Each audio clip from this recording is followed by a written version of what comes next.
अस्सलाम वालेकुम dear students, मैं हूं आपका टीचर राजा जवाद अहमद मीरभर। आज हम जो है चैप्टर 11 हीट इंटर क्लास का फिजिक्स के जो बकाया प्रॉब्लम्स है यानी 9वां 10वां और 11वां वो आज हम करेंगे। तो पहला सवाल हम पढ़ते हैं जो हमने लिखा हुआ है, a heat engine performs work.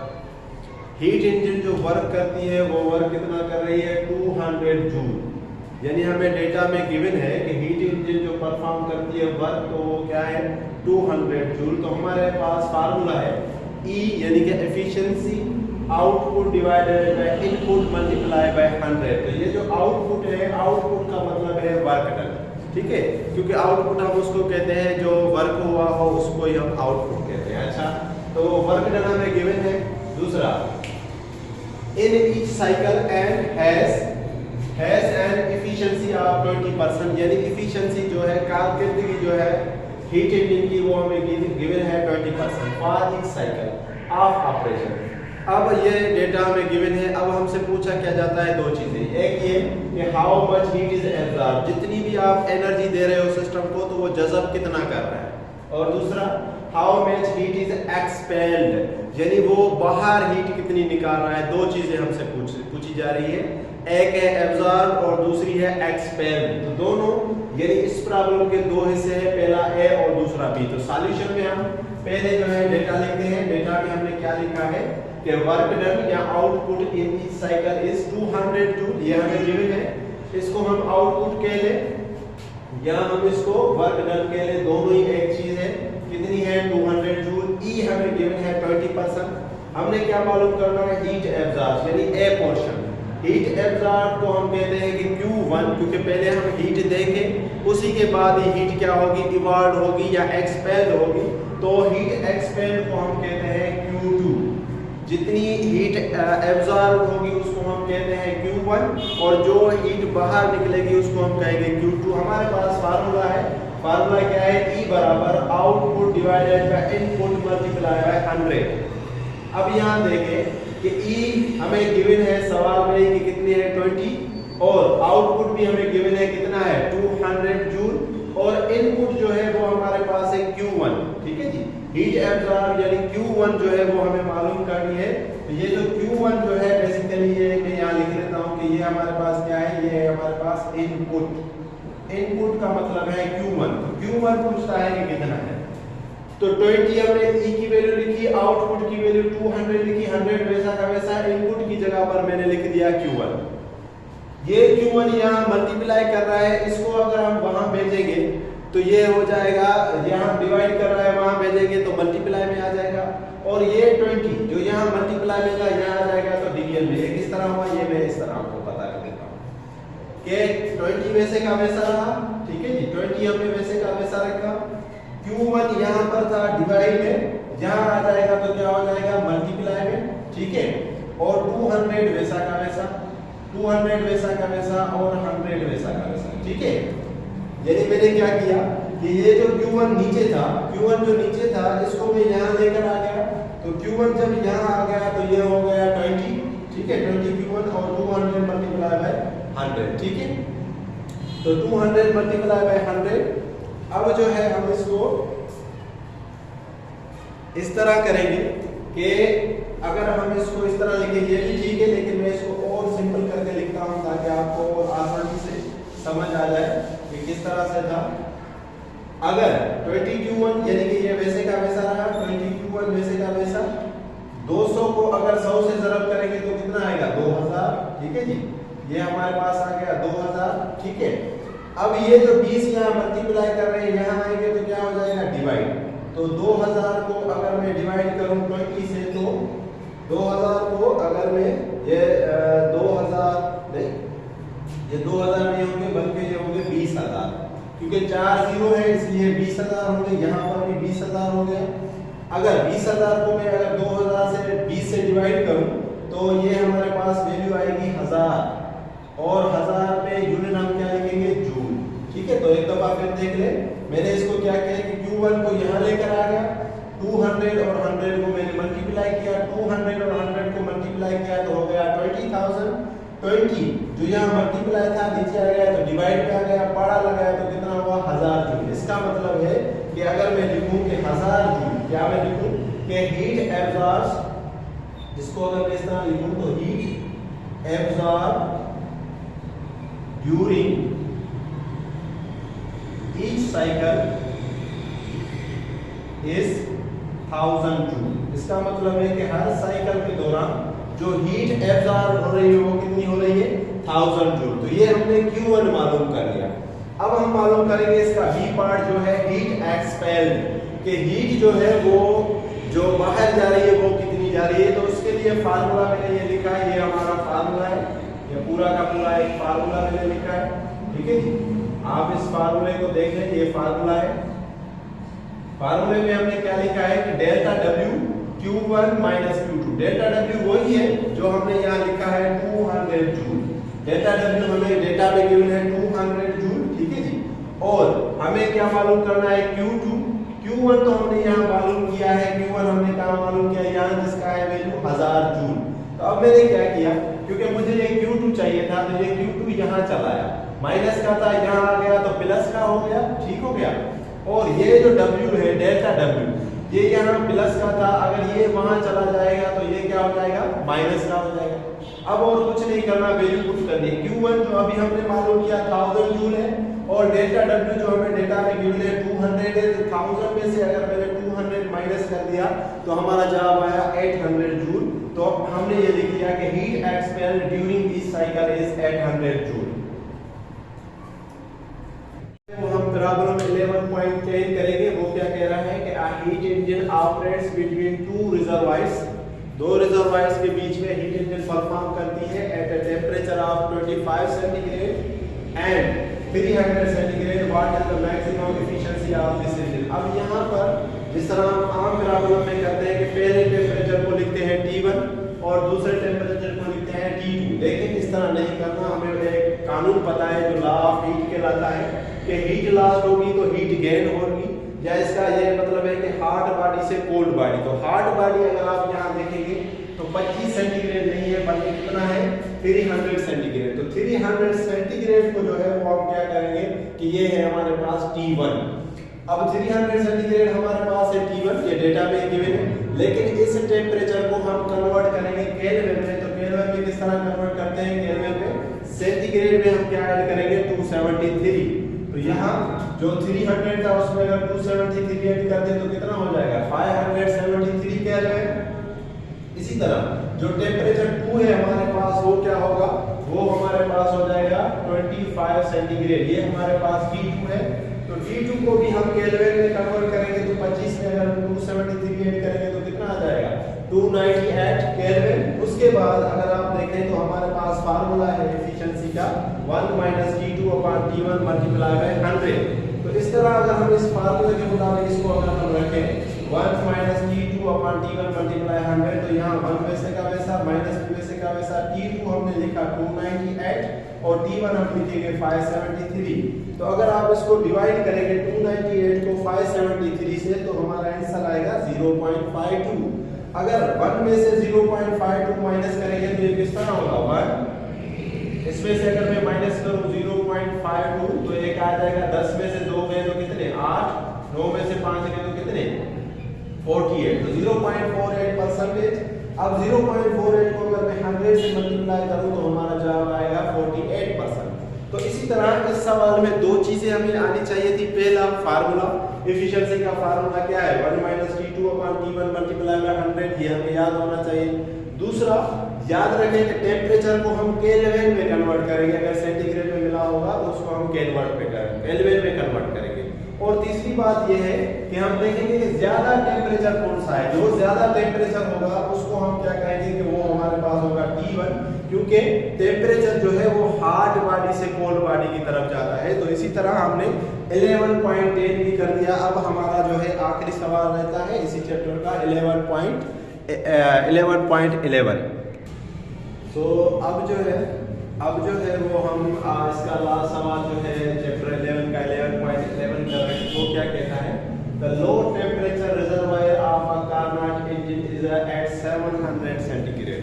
अब इसमें आप देखेंगे लो टेम्परेचर दिया गया है। लो टेम्परेचर का मतलब है कोल्ड टेम्परेचर, हाई टेम्परेचर का मतलब है हॉट टेम्परेचर। तो हमने यहाँ लिखा है टेम्परेचर ऑफ कोल्ड रिजर्वायर कितना 7 सेंटीग्रेड के गिवन है, लेकिन जैसे हमने पिछले प्रॉब्लम में सीखा 11.10 में कि 7 सेंटीग्रेड जो टेम्परेचर था उसको हम कन्वर्ट करेंगे स्टैंडर्ड टेम्परेचर के यूनिट जो केल्विन है उसमें। तो 7 में हमने कितना ऐड करना है 273, क्योंकि केल्विन में करने के लिए सेंटीग्रेड में हम 273 ऐड करेंगे तो कितना हो गया 280 केल्विन। तो ये जो हमारे पास जो टेम्परेचर है, ये हमारे पास जो टेम्परेचर है हम इसको कहेंगे कि ये हमारे पास जो टेम्परेचर है ये हमारे पास T1। तो ये हमारे पास T1 टेम्परेचर है। वही फार्मूला कि जो छोटी वैल्यू होगी वो T1 होगा और जो बड़ी वैल्यू होगी वो T2 होगी, या हार्ट वैल्यू को हम T2 कह देंगे और लो वैल्यू जो कोल्ड वैल्यू होगी उसको हम T1 कहेंगे। आगे देखेंगे कि एफिशिएंसी इसने दी है 40% जब ये 7 सेंटीग्रेड था। अब ये कहता है कि हम चाहते हैं कि इसकी एफिशिएंसी कितनी बन गई 50। 7 सेंटीग्रेड पर इसकी एफिशिएंसी थी 40, लेकिन अगर आपने इसकी इंक्रीज की एफिशिएंसी 50 तो आप बताएं कि how much degrees the temperature of hard reservoir will be increase. तो कितना टेम्परेचर हम अगर बढ़ाएंगे तो ये 50 जो है एफिशिएंसी दिखाएगा। तो यहाँ हम लिख लेते हैं, जैसे हमने T1 का तो हमने कर लिया, इनिशियल एफिशिएंसी या E1 हमारे पास 40 है, फाइनल एफिशिएंसी यानी E2 हमारे पास 50 है, और हमने क्या मालूम करना है change in temperature of cold reservoir या डेल्टा T हमने मालूम करना है कि जितना हमने इसके अंदर चेंज किया तो चेंज करने से आखिर हमारे पास जवाब क्या आया। ठीक है जी, यानी हमने जो चेंज इन टेम्परेचर क्या किया है कोल्ड रिजर्वायर का, या हम ये मालूम करना चाहते हैं कि टेम्परेचर ऑफ हॉट रिजर्वायर कितना है। ठीक है, तो अब हमारे पास जो फार्मूला है डेल्टा T मालूम करने का, तो डेल्टा T किस तरह मालूम होता है, डेल्टा T इस तरह मालूम होता है कि जो फाइनल टेम्परेचर होता है उसमें से हम इनिशियल टेम्परेचर क्या करते हैं माइनस मालूम करते हैं, या T2 में से हम क्या मालूम कर माइनस करते हैं T1। क्या बात, अगर डेल्टा T का अगर हमें फार्मूला में यहाँ लिखूं तो डेल्टा T का जो हमारे पास जो फार्मूला होगा वो क्या होगा, यहाँ पे इसको फार्मूला लिख लेता हूँ जो आखिर में हम सवाल को मालूम करना है कि डेल्टा T हम किस तरह मालूम करते हैं T2 माइनस T1, यानी T2 जो होगा वो हमारे पास होगा हार्ट रिजर्वायर का, यानी हार्ट रिजर्वायर में से हार्ट टेम्परेचर में से अगर हम कोल्ड टेम्परेचर माइनस करेंगे तभी हमारे पास जो है वो जवाब आ जाएगा। अब यहाँ देखें, सबसे पहले हम जो है इसका जो मालूम करना चाहते हैं कि वो T1 जो है हमारे पास 40 पर एफिशिएंसी 40 जो है उस पर जो है हमारे पास टेम्परेचर क्या है। तो हमारे पास फार्मूला जैसे कि एफिशिएंसी क्या है, E1 बराबर है हमारे पास 1 minus T2 upon T1 multiply by 100। ठीक है, तो ये हमारे पास जो है वो फार्मूला है। ठीक है जी, कि वो क्या है 1 minus T2 upon T1 multiply by 100। तो इस टेम्परेचर को हम T1 नहीं बल्कि इसको हम कहेंगे T2। T2 हम इसलिए कहते हैं क्योंकि ये जो है ये कोल्ड टेम्परेचर है, हार्ड टेम्परेचर जो होगा वो इसके बाद आएगा। ठीक है, जब पहले आएगा, पहले हार्ड टेम्परेचर आता है, जिस तरह आपने पहले पढ़ा हार्ड टेम्परेचर पहले आएगा और उसके बाद जो है वो हमारे पास क्या आएगा कोल्ड टेम्परेचर। ठीक है, तो हार्ड टेम्परेचर को जो है वो हम लिखते हैं बाद में, या T2 में लिखते हैं, और जो कोल्ड टेम्परेचर है उसको हम लिखते हैं T1 में। तो ये हमारे पास होगा T2। तो यहाँ हमने फार्मूला लिखा है E1 बराबर 1 minus T2 upon T1 multiply by 100। अब यहाँ देखें E की तो वैल्यू हमें गिवन है क्योंकि हमने फॉर E1 कितना है 40%। E की जगह पर हमने 40 लिखा, 1 हमने वैसे का वैसा लिखा, T2 जो है वो हमारे पास है 280, T1 हमने मालूम करना है और 100 कहाँ पर एफिशिएंसी 40 पर। अब हम कुछ नहीं करते, ये वैसा का वैसा हम क्या करते हैं कि ये जो 100 है यहाँ पर जो है वो मल्टीप्लाई हो रहा है। ये जो 100 हमने वैल्यू पुट की, E की जगह पर 41, T2 की जगह पर 280, T1 वैसे का वैसा और 100 वैसे का वैसा। अब यहाँ देखें कि ये जो 40 है और ये 100 यहाँ पर है मल्टीप्लाई, 100 यहाँ पर क्या कर रहा है मल्टीप्लाई। इस चीज को अगर मैं वहां लेके जाऊंगा तो क्या करेगा डिवाइड। 40 को अगर 100 से आप डिवाइड करेंगे तो 0.4, ये रकम वैसी की वैसी। अब हमने क्या किया है, ये जो माइनस 280 T1 है इसको हम वहां ले गए तो हो गया प्लस का, और 0.4 को अगर हम यहाँ लेकर आए तो 1 में से अगर 0.4 माइनस हो जाएगा तो कितना होगा 0.6। अब ये जो T1 यहाँ पर जो था डिवाइड था, अगर वहां चला जाए तो 0.4 से मल्टीप्लाई हो जाएगा, तो क्या जवाब आएगा 0.6। ठीक है, अब ये 0.6 अगर 280 को डिवाइड करेगा तो हमारे पास जवाब आएगा 466.6 केल्विन। तो इस चीज को मैं आपको दोबारा करके भी दिखाता हूं ताकि आपको ये समझ आ जाए कि हमने किस तरह किया। यहाँ देखिए, यहाँ हमने फार्मूला लिखा, E1 की जगह पर मैंने 40 लिखा, 1 - T2 / T1 वैसे का वैसा, तो T2 की जगह पर 280 और 100 वैसे का वैसा। अब यहाँ से हम इसको हल करते हैं दोबारा। ठीक है, ये स्टेप में यहाँ से मिटाकर दोबारा यहाँ से मैं करके दिखाता हूँ आपको कि ये हमने किस तरह से किया, ताकि आपको आसानी से ये समझ आ जाए कि किस तरह ये हम कर रहे हैं। 100 यहाँ पर मल्टीप्लाई हो रहा है, अगर ये 100 यहाँ आ जाएगा तो 100 होगा डिवाइड। 100 जो है वो डिवाइड करेगा किसको, 40 को। 40 डिवाइडेड बाय 100, ये रकम वैसी की वैसी 1 - 280 T और अपॉन T1। ठीक है, 100 अगर 40 को डिवाइड करेगा तो हमारे पास जो जवाब आएगा वो आएगा 0.4। ठीक है, और यहाँ पर ये रकम वैसी की वैसी 1 - 280 और T1 वैसे का वैसे। अब मैं क्या करता हूँ, मैं चाहता हूँ ये जो 280 T1 है ये माइनस का है, ये यहाँ चला है, तो माइनस वाली रकम अगर यहाँ आ जाएगी तो वो हो जाएगी प्लस में। वो किस में हो जाएगी, प्लस में। तो ये प्लस में हो गया। ये 0.4 प्लस का है, ये अगर यहाँ चला है, क्योंकि 1 तो यहाँ पहले ही है, ये 0.4 प्लस का है, ये अगर यहाँ चला है तो ये हो जाएगा माइनस का। इसका मतलब ये है कि 1 में से अगर 0.4 में माइनस कर दूं तो हमारे पास जो आंसर आएगा वो कुछ इस तरह आएगा कि 280 और T1 और यहाँ पर होगा 0.6। अब मैं क्या चाहता हूँ कि ये जो T1 है यहाँ डिवाइड कर रहा है, ये अगर यहाँ चला जाए तो मल्टीप्लाई में हो जाएगा, तो T1 क्या हो जाएगा, मल्टीप्लाई 0.6 और 280 वैसे का वैसे। अब मैं चाहता हूँ कि ये जो T1 है ये मुझे चाहिए, तो ये 0.6 यहाँ मल्टीप्लाई कर रहा है, यहाँ आएगा तो क्या करेगा, डिवाइड। तो T1 हमारे पास होगा जैसे यहाँ मैंने नीचे लिखा हुआ है 280 डिवाइडेड बाय 0.6, तो 280 डिवाइडेड बाय अगर 0.6 में अगर करूं तो इसका जो जवाब आएगा वो हमारे पास क्या आएगा, 466.6 केल्विन। अब यही फार्मूला हम इस्तेमाल करेंगे एफिशिएंसी नंबर 50 के लिए। देखें, फॉर E2 50 वही हमने किया है, E2 1 - T2 अपॉन T1 और 100। E2 की वैल्यू है 50, T2 की वैल्यू है 280 और 100, ये वैल्यू हमने वही पुट की।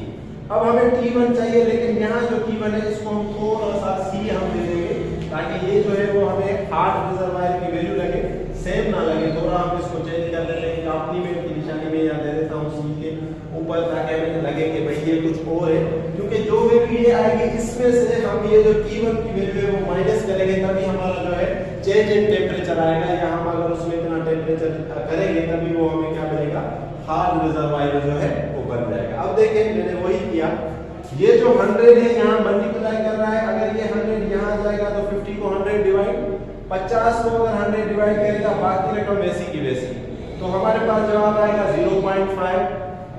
अब यहाँ जो है माइनस का है, इसको मैं अगर यहाँ ले आऊँ तो प्लस का हो जाएगा, 0.5 प्लस का है, अगर इसको मैं 1 वाले साइड पे ले जाऊँ तो ये हो जाएगा माइनस का। तो 1 में से अगर 0.5 माइनस करें तो 0.5 आएगा। अब क्योंकि हमें तो T1 चाहिए, तो T1 हम किस तरह मालूम करेंगे, ये जो T1 डिवाइड कर रहा है इसे आगे मल्टीप्लाई करेगा, तो T1 मल्टीप्लाई 0.5 और 280 वैसे का वैसा। अब ये जो 0.5 मल्टीप्लाई कर रहा था इसको आगे हम क्या करेंगे, डिवाइड में लेके आएंगे, 280 को डिवाइड करेगा 0.5 से, तो हमारा जवाब क्या आएगा, 560.5 के। इसको भी मैं दोबारा आपको करके दिखाता हूँ ताकि आपको ये आसानी से समझ आ जाए बार बार, क्योंकि फिर आप जितना आप रिपीट करेंगे ना उतना ही आपको समझ आ जाएगा, वरना तो मसला होगा। ये देखिए किस तरह किया हमने कि ये जो 50 है 100 यहाँ पर मल्टीप्लाई था, यहाँ अगर मैं इसको ले आऊँ तो क्या हो जाएगा, डिवाइड। ठीक है, और ये रकम वैसी की वैसी 1 - 280 T1 और C वैसे का वैसा, ये रकम वैसी की वैसी। 50 को अगर सबसे डिवाइड करेंगे तो हमारे पास जवाब आएगा 0.5, और यहाँ पर ये जो रकम है 1 - 280 और T1 और C वैसे का वैसा। अब हम क्या चाहते हैं कि ये रकम माइनस की है, ये अगर यहाँ चली आए तो प्लस की हो जाएगी, 280 और T1, और 0.5 अगर वहां चला जाए तो ये हो जाएगा माइनस का। तो 1 में से 0.5 अगर माइनस हम करें तो हमारे पास जो आंसर आएगा ये तो वैसे का वैसा होगा, और 0.5 से माइनस करें तो 0.5। अब हम क्या करते हैं कि ये रकम अगर वहां चली जाए तो मल्टीप्लाई होगा, T1C मल्टीप्लाई बाय 0.5, ठीक है। और यहाँ पर 280 वैसे का वैसे हमें क्योंकि T1 चाहिए तो 280 से हम डिवाइड करेंगे 0.5 को। जब 0.5 को T1 से हम डिवाइड करेंगे तभी हमारा आंसर आ जाएगा 560.5 के। तो यहाँ जैसे मैंने लिखा है T2, तो ये हमारे पास T2 की वैल्यू है और ये हमारे पास है T1 की वैल्यू। यानी 560.5 में से अगर 466.6 केल्विन अगर आप माइनस करेंगे तो हमारा जवाब आएगा 93.4 केल्विन। और इसी तरह the temperature of heart reservoir should be increase at 930.4 kelvin. तो ये हमारा आंसर है। और इसी तरह आज हमने जो चैप्टर नंबर 11 है उसके सारे प्रॉब्लम जो जितने भी सेट वाइज थे 4 इसके पार्ट हमने बनाए हैं सीरीज वाइज। आप इनकी अच्छी तरह से प्रैक्टिस करें और बार बार प्रैक्टिस करें, एग्जाम में बहुत आपको काम आएंगे। Thank you, thanks for watching.